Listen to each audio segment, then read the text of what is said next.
দেখালাম কাটোয়ার বুকে বাসন্তী পুজো পঞ্চানন তলায় যেটা হয়ে থাকে। ছোটোবেলায় বাবা নিয়ে যেত ঠাকুর দেখাতে।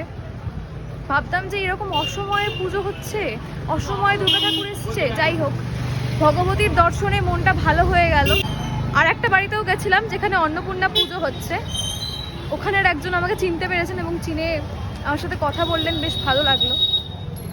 যখন তোমরা এরকম দেখা হলে কথা বলো, তো যতটুকুই করি আমি, তোমরা বলো যে ভালো হচ্ছে, বিশ্বাস করো খুব ভালো লাগে এবং কাজের উদ্যোগটা আরও বেড়ে যায়।